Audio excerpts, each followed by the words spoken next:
पत्रकार बंधूंनो, माझं बाकीचं भाषण नाही छापलं तरी चालेल, पण हा मुद्दा फार महत्वाचा आहे. मला आणि खंत आहे या विचारपीठावर ही खंत बोलून दाखवणं सुद्धा मला वाईट वाटते. आणि ती खंत ही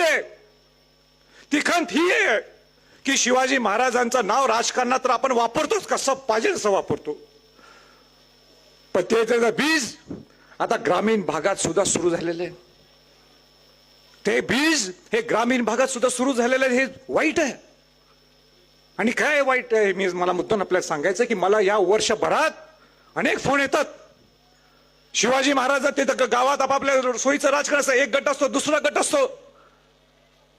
या गटाचं एक वेगळं राजकारण असते, त्या गटाचं एक वेगळं राजकारण असते, आणि ते सगळं मिक्स करायचं आणि शिवाजी महाराजांचा पुतळा जिथं सेन्सिटिव्ह जागा आहे, जे संवेदनशील जागा आहे, त्या ठिकाणी जाऊन बसवायचं. आपण तर शिवाजी महाराजांचे म्हणजे शिवाजी महाराज कुठे एका जातीचे नाहीत. शिवाजी महाराज हे 18 पगड 12 बलुतेदारांच्या जातीचे आहेत. सर्व शिवाजी महाराजांचे सर्वजण आहेत हे.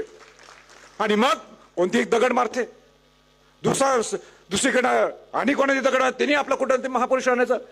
अरे सगळे बाबासाहेब आंबेडकर असतील, महात्मा फुले असतील, हे सगळे लोकांचे दैवत हे शिवाजी महाराज आहेत.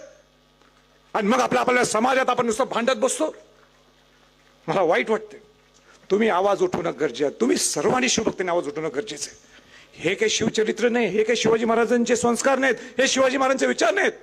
राजकारण करायचं, राजकारण आपण राजकारण करू, पण कशाला शिवाजी महाराजांच्या ओढायचं? आपल्याला का ओढायचं? आपण या ना रायगडला. शिवाजी महाराज हे सर्व विश्ववंदनीय आहेत. पटते की नाही पटते सांगा मला. मला आज बोलायची इच्छा नव्हती हा विषय. इथं येऊन काय बोलायचं असते? सकारात्मक बोलायचं असते. इथं येऊन नुसतं जल्लोष करायचा असतो. पण जल्लोष करत असताना आपण हे सगळे मुद्दे विसरून जायचं का? मला फोन येतो, आमच्या जवळच्या लोकांचा मला फोन आला. वाईट वाटते मला. मी कसं सांगू या दुसऱ्या मुलांना अटक करा? सांगू शकतो का मी सांगू शकतो का? मग मी त्यांचा वारसा कसा चालवायचा? असो, तुम्ही शिकलाय असं मला वाटते. इथनं खाली जाताना हा विचार घेऊन तुम्ही जाल नक्की, असं माझा पूर्ण विश्वास आहे. माझं नशीब एवढं दांडगं आहे हो.